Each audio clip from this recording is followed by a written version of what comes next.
A very good evening to you, our dear viewer. We are delighted to have you watching Church of Uganda Family TV. I know it has been a long day, and here we are with the Family Hour. Now, the Family Hour, empowering families, one episode at a time. We are here from Monday to Friday. Monday, we talk about education and career. Tuesday is always family health. Wednesday, we discuss family finances and wealth. Whereas on Thursday, like today, we are discussing leadership and governance. Then Friday is always parenting. Today, we have an interesting topic, but it is important that I let you know who our guest today is. I'm Edwin Austin Mukalazi, and with us is Dr. Patricia Achan Okiria. She is the Deputy IGG, but she has also been in very many other places of leadership, and in some of those places, she's still actively serving. And I cannot forget to say she's also an active member of the AYF band. That is very, very interesting. Dr. Patricia, it's a pleasure having you this evening. Thank you very much, Edwin, and good evening, viewers. I am very happy to be part of this conversation this evening. Surely, and I'm already excited because this is a topic that basically is in line with the directorate where you come from, and we're discussing ethical decision making, a compass for leaders. So when you talk about ethical decision making, I believe some of the leaders, in whichever capacity, error somewhere because of the decision making they do now. Today we are discussing ethical decision making. Dr. Patricia, this is a phrase which we want to break down in so that we lay a foundation for it. We shall begin with the word ethics. Ethic, as it is, ethic. What does it mean? Thank you very much, Edwin. Ethics, from my perspective, is the art of being able to tell right from wrong. Okay. The art of being able to dissect what is right and what is wrong. And we require ethics in leadership simply because effective leadership requires a lot of dedication, it requires a vision and willingness to serve people. So in order to serve people effectively, we need ethics. We need to be able to dissect between what is right and wrong in the process of decision making, because you realize that as leaders, we make decisions every day of our lives, and we need to think deep into the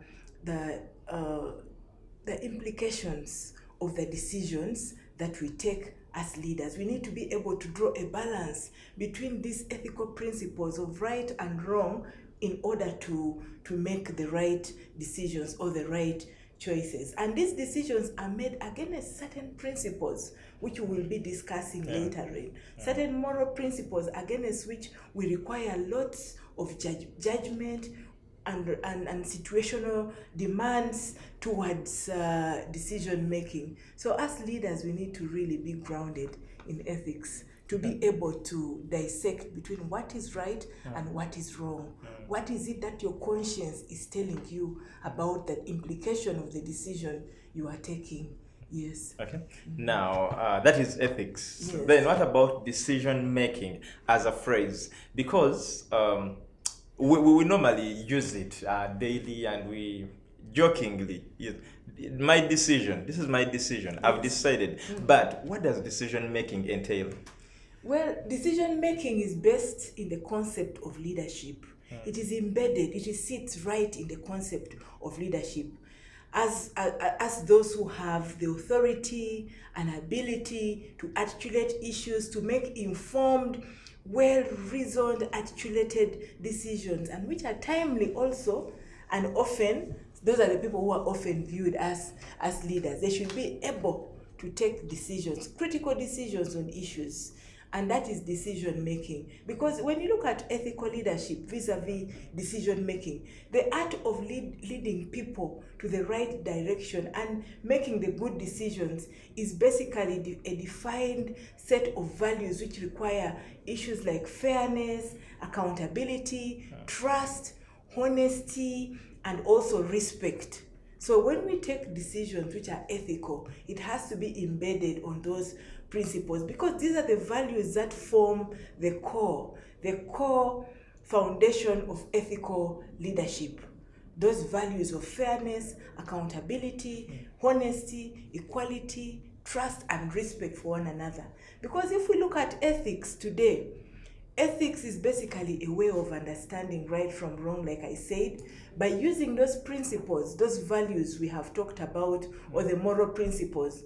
And more specifically, when we tie it to decision making, it is basically, decision making is taken to be that dynamic mechanism through which ethical leaders influence ethical behavior or ethical outcomes in the people we are leading. And to understand how this functions, basically ethical leadership, we require that we know the ethical leader. We should be able to know the moral person who forms part of that ethical leadership. So it talks about that moral person. Who is that manager?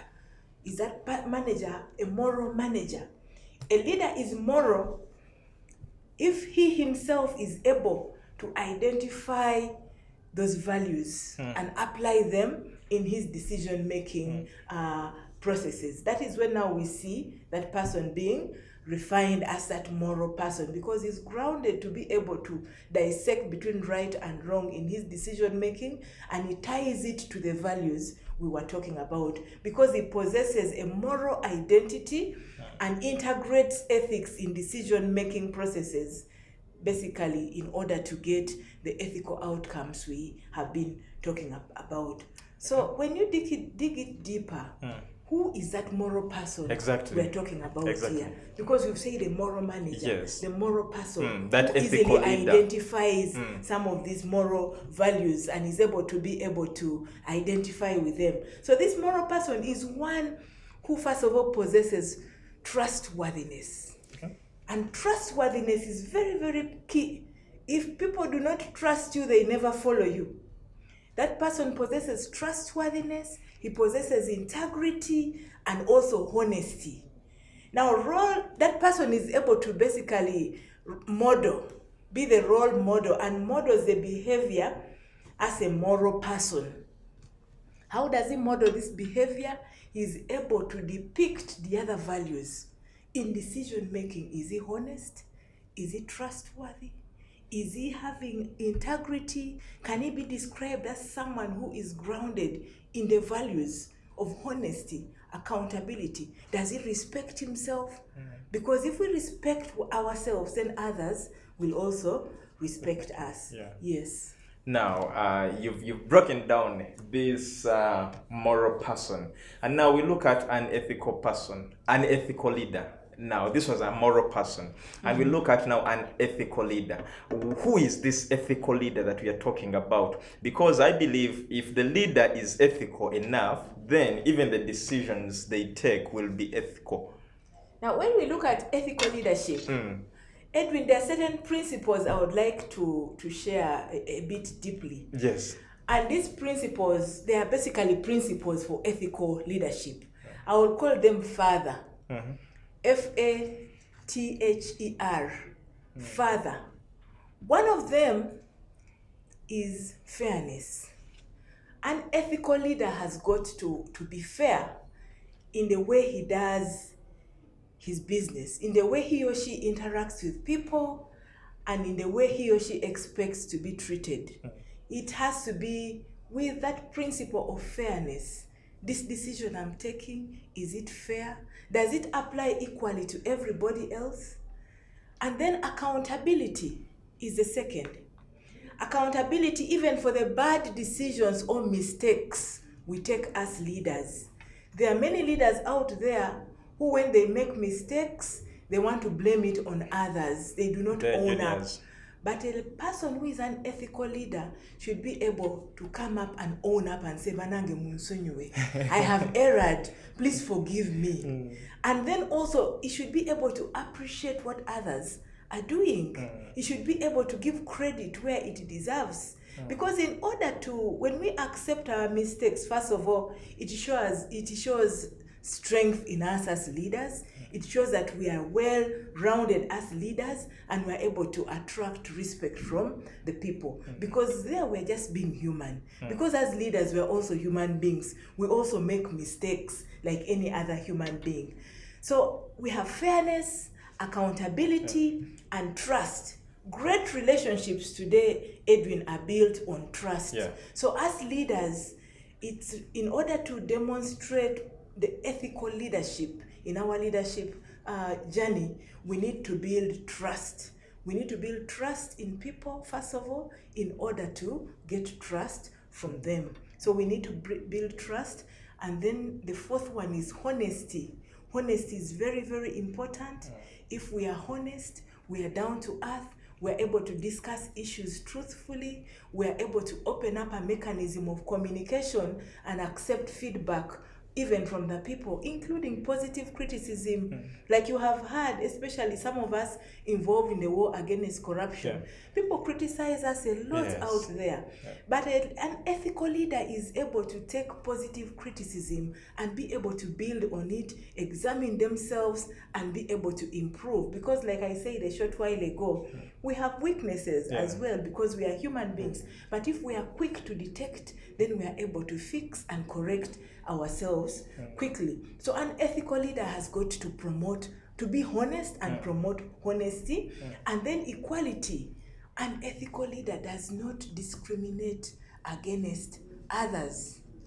You've heard this saying, Bo, in an organization, for some leaders, there are people who are children, abana, there are people who are highly, they are favored. And then there are others who are taken, to whom it may concern. And sometimes it is alluded to animal farm. Yes. Some animals are more equal than others. So an ethical leader has got to promote equality because the principle of equality is core, especially in leadership. Because we have to remember that we should not discriminate against any other person, irrespective of their race, irrespective of their tribe, irrespective of sex or religion. We are leaders for everybody, irrespective of their background or culture or faith or something. And then the last one is respect. As a principle for ethical leadership, we should show regard for the wishes and feelings of others in decision making.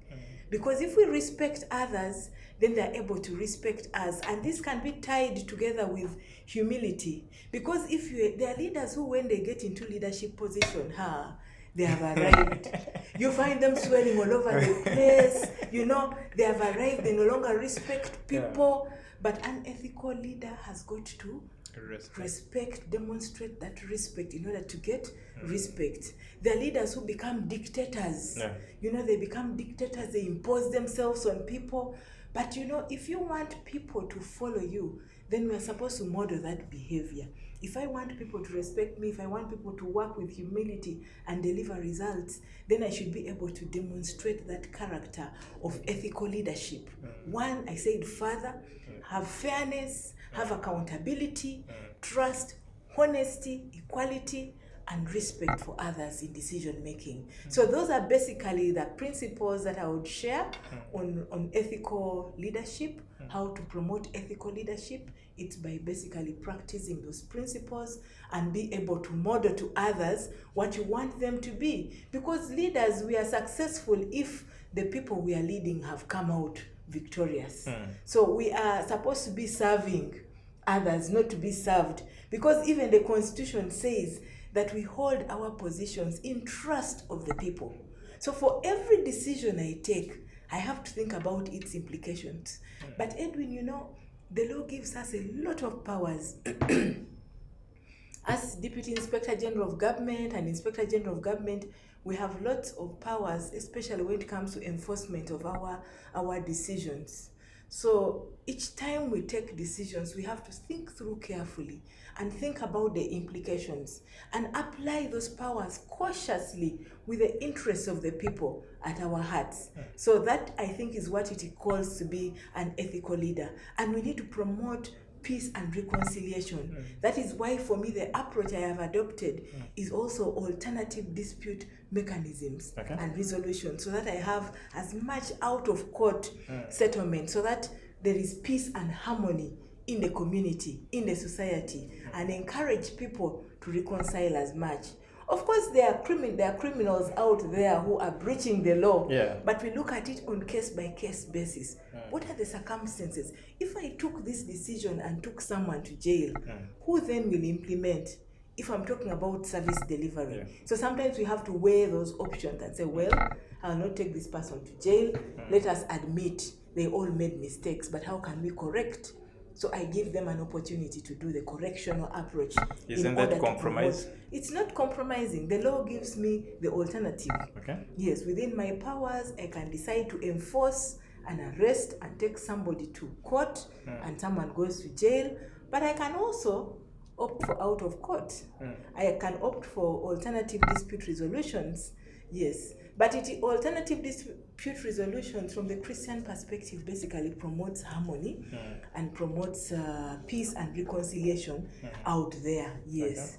So what would come out if a leader has not adopted the ethical decision making?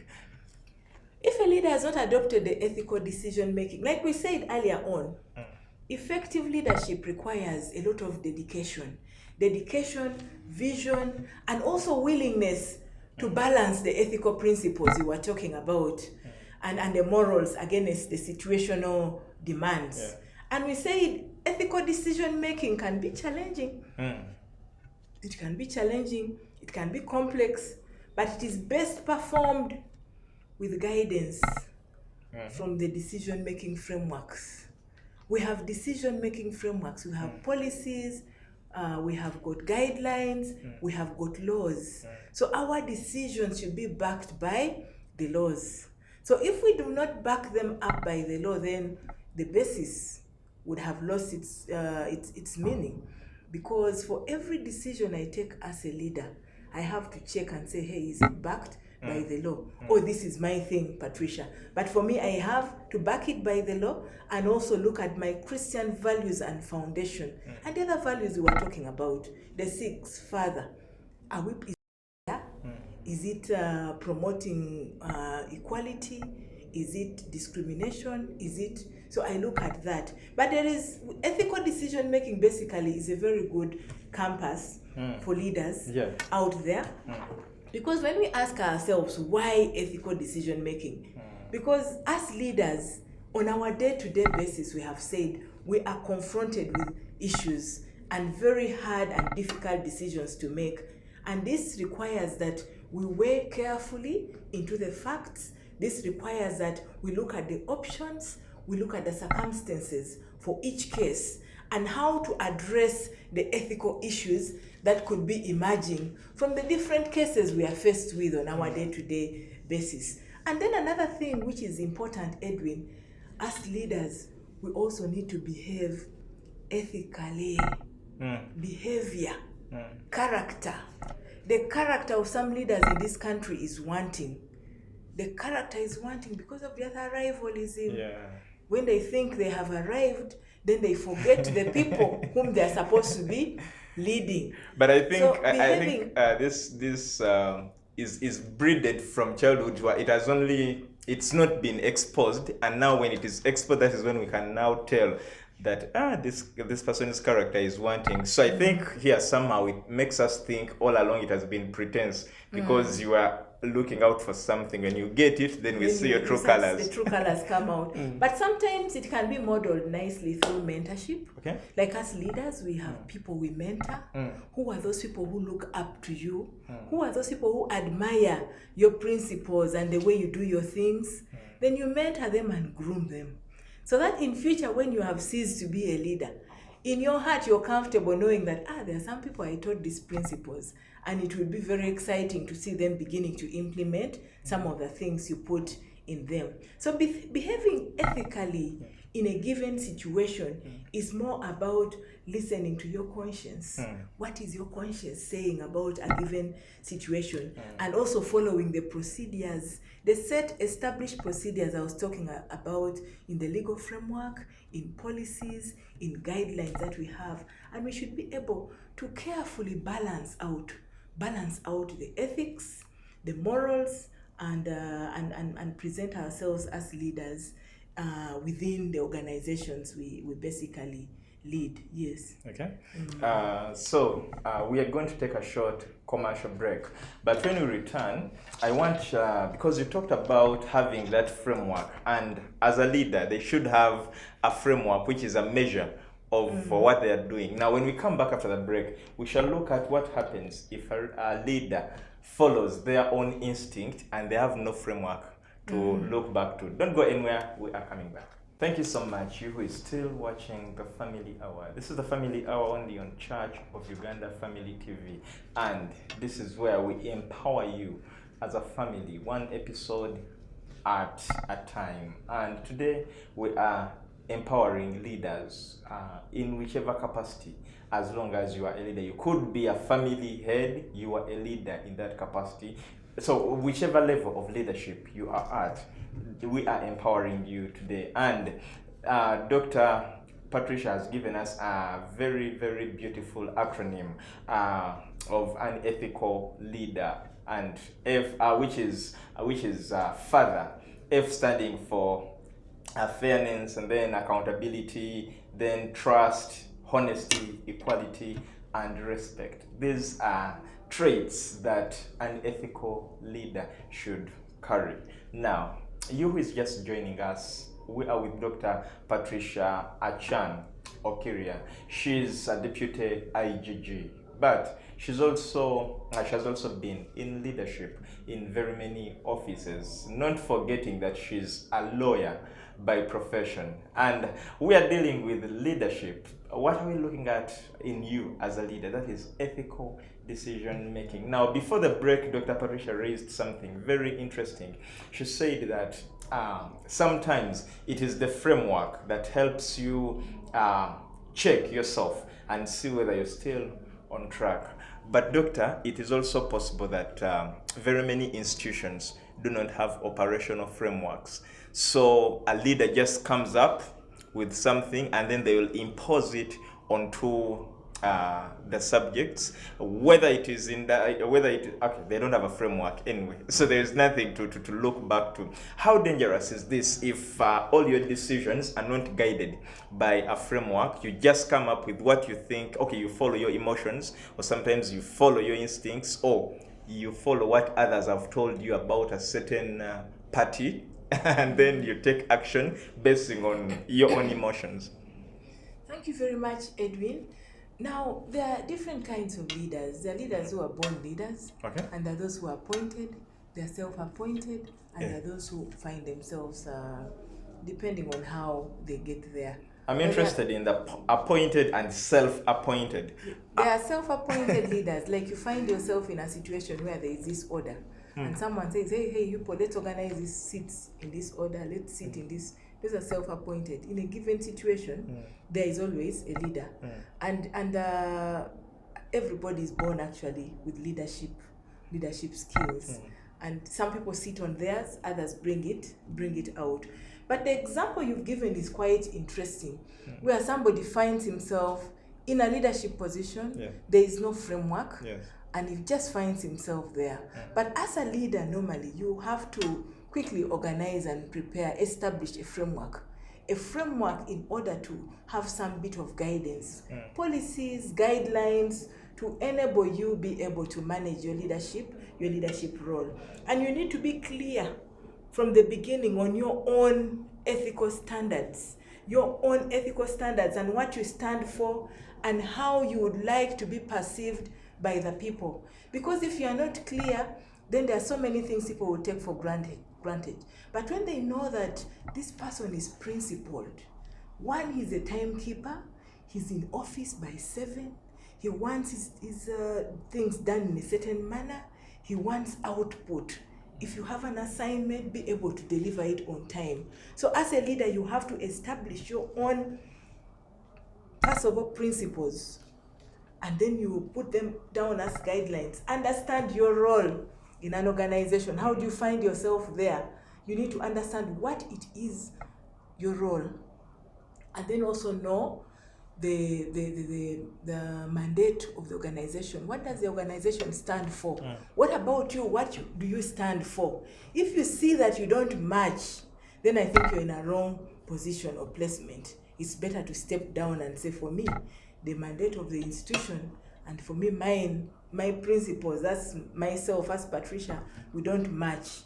You rather step down. But if you see that you match, you've understood your role quite well, you've understood the role of the organization, you know what is expected of you as a leader in that organization, then you should be seen as a blend. You should offer leadership which brings insightful, proactive, and good decision-making skills in that position. You should also be mindful about the people.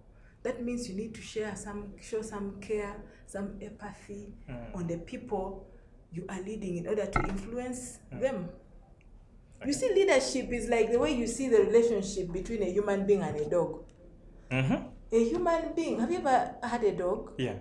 If you have a dog and you're able to give it food, and you're able to take care of it, and you're able to clean it, make it comfortable in its house, train it, then at the end of the day, you will see that dog loyal to you. You will see that dog following you. True. You will see that dog wanting to play with you. Yeah. That is leadership. A leader normally brings a blend of insightful, proactive, and caring influence on the people they lead. Without influence, we cannot have success as leaders, because influence is very, very important. If you don't influence people, they will never take your decisions or your directives. We also have what we call false influence, where you think in your own perspective that you're influencing people, yet this is false. They show you that you're influencing them, but when they sit back, they even laugh at you.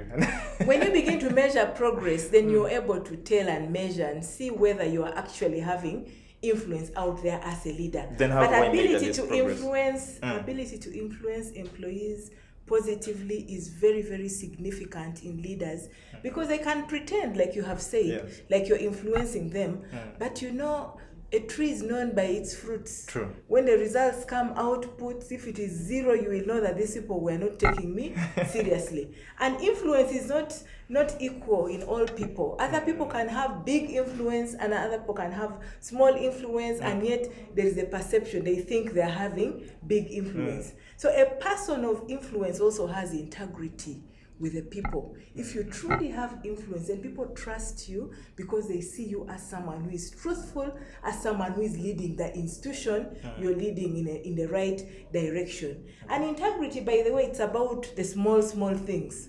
Small things, about truthfulness, about the qualities you have built around the people, about the foundation upon which the other values are established, like respect, dignity, and trust. Because you have respect, dignity, and trust, just those 3 from the people, then as a leader you can begin to count that you're being successful, because the people are trusting in you, and it is now you to lead them to the direction they should be taking in that institution.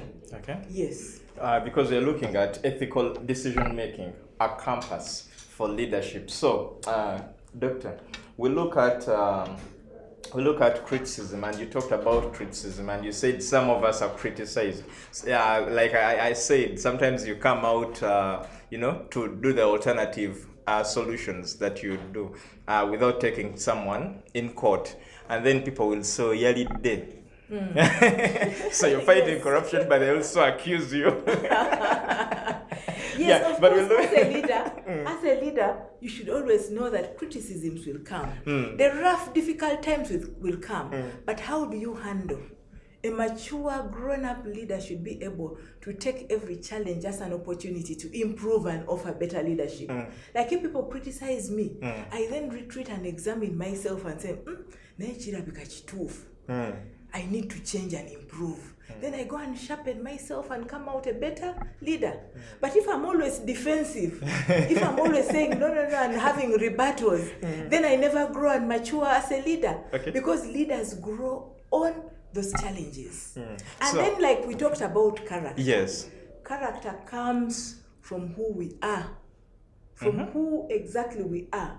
Because no number of titles or degrees or awards or distinctions or destinations or licenses can constitute somebody's basic character or can substitute somebody's character.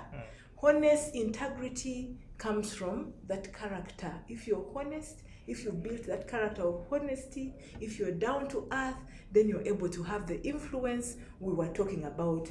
And integrity should not be confused with reputation. Exactly. Because, again, when you look at reputation, it's basically a reflection of somebody's personal character, which we are talking about. If reputation is like gold, then integrity is a gold mine. So integrity is that gold mine where reputation comes from. A person of integrity will have that positive reputation, which has got ability to influence people. So when attention is given to our inner character, then you find that reputation takes care of itself. Because if my inner character is built on the other values of truthfulness, accountability, honesty, and it is sharpened and shaped in that direction, then you find that my reputation will take care of itself as a leader. But when others criticize you also wrongly, like the example you were given, it helps you to keep going on the right direction. Does it mean that you're doing the right thing? When someone criticizes you wrongly, because your conscience should be able to bring it out. Your conscience should be able to bring it out. In law, they say is he who alleges must prove. But also, if your conscience tells you that then you need to work on your conscience. You need to work on your conscience as a leader. Yes. And what I wanted to bring out is because you said, and how which criticism helps a leader improve, especially their ethical decision making? Is it the positive criticism or that negative criticism that really pierces and makes you cry under the pillow? Both of those sharpen you as a leader. Okay. Because you realize that we talked about decision making. You could take decisions. Every other day you're confronted with difficult decisions. You're sending people to jail, and these people are bread earners, and they have families. So you have to think about the other bit also. You have to think about the other bit also. Look at a situation if, for instance, you have wrongly arrested somebody. There's a story once told of these twins from West Nile, and the brother had committed an offense and went into hiding, and they arrested his identical brother. So he was wrongly arrested and prosecuted. He said, I'm not the one. It is my brother who probably committed the offense. So as a leader, what would you think about if you took that decision? So leaders, like I said, also do make mistakes. But there are provisions to review our decisions. There are provisions for appeals against some of the decisions we take. There are provisions to even waive or validate or invalidate the decisions. So there are benefits of integrity. Yes. And one of the benefits basically is trust. As leaders, we need to work very hard in building trust among the people out there, because integrity, if you're a person of integrity, then it allows others to trust you. Because trust is that glue. It is that glue that holds people together. When people trust you, then they respect you, then they believe in you, and then you're able to work with them. But you realize that trust is becoming a rare commodity out there, especially in our country. And in order to build that trust, we need to model consistency of character. Consistency of character must come out from leaders. We need to employ honest communication. Among the people we are leading, we need to be as honest, as truthful as possible. Then we need to value transparency. We need to value transparency, and this is related to the honesty we are talking about. And we need to exemplify humility. When humility is lacking, a lot of things go wrong, because now leaders just impose things on people. But you can come out with humility and work close with the people, and when you're close to them, they're able to understand some of the issues you're bringing out to them. Then we need to also demonstrate support for others. Do we support one another? For instance, if you're a leader and somebody has lost a loved one in your organization, are you able to show empathy? Are you able to stand with that person? Are you able to send people, or even go yourself and attend to the burial or the funeral services? We need to demonstrate support for others, and we also need to fulfill promises and embrace an attitude of service. Because as leaders, I believe that we are here on earth to serve others and not to wait to be served. Not to be served, but to serve others. So we need to encourage that two-way participation. Serve others, not to wait to be served.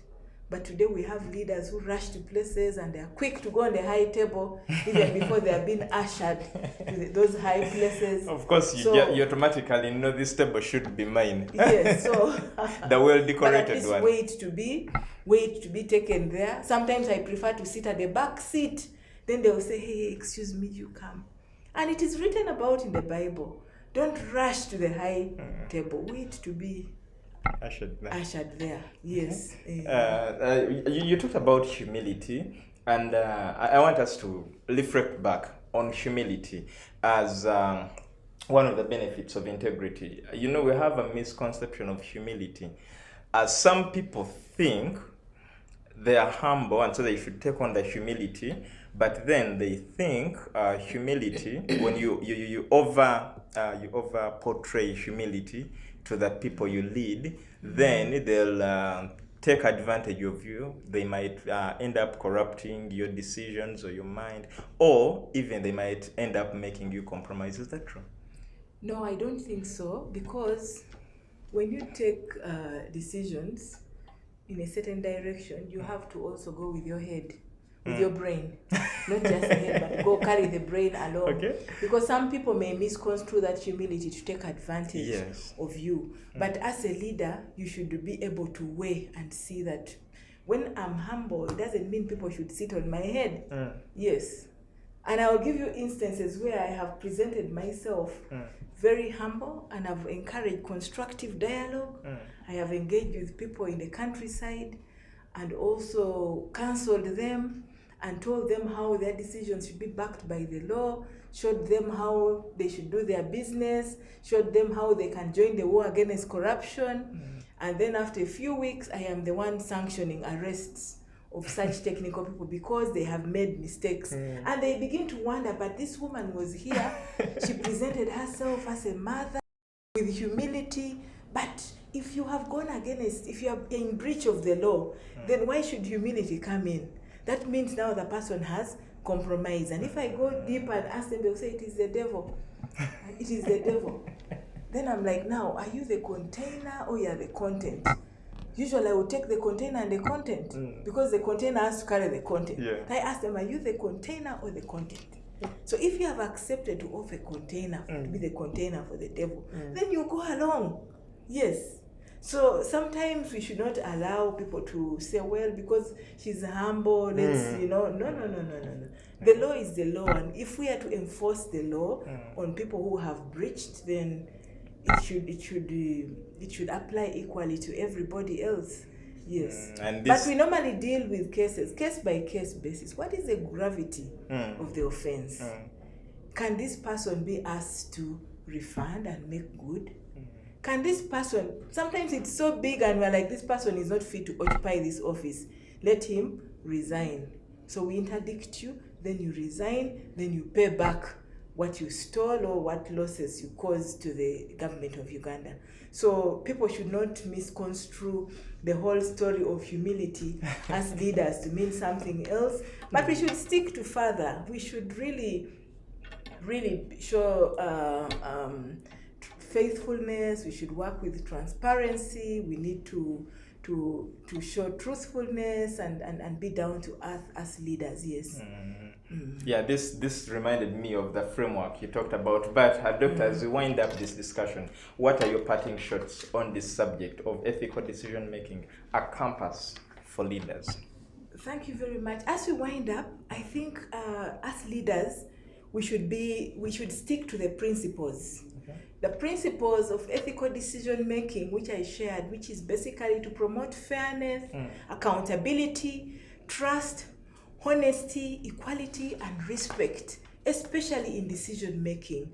And then we should live by our values. Live your values by being a role model. Because if we stick to those values and model the way we want others to be, because it is now time to start building your base of integrity as leaders, concentrate on building your base for respect and ethical leadership. Because as leaders, we should always be the ones to dare where others do not dare. Thank you very much, and may God bless you. And may God bless you too, Dr. Patricia. Thank you so much for this wonderful discussion and insightful discussion. And to you, our viewer, thank you so much for choosing Church of Uganda Family TV. This has been the Family Hour. Let's meet in next week's episode of the Family Hour. That is Thursday, where we talk about leadership and governance. But remember, Family Hour is on from Monday to Friday. So don't miss any single episode, because we are empowering you one episode at the other. God bless you. Meet again next time.